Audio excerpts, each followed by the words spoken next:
আসসালামু আলাইকুম, শুভ সকাল সবাইকে। আজকে ছুরি মাছ ধরলাম। আজকে প্রায় 10 বান ছুরি মাছ পাইছি।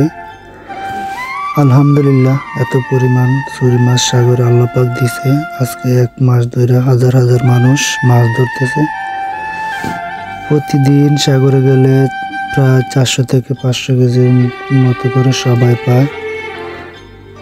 মাছ ধরাও অনেক কষ্টের কাজ।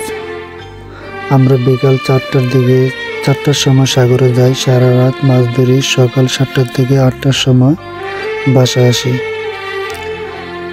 তো বন্ধুরা, সবাই পাশে থাকবেন। ধন্যবাদ।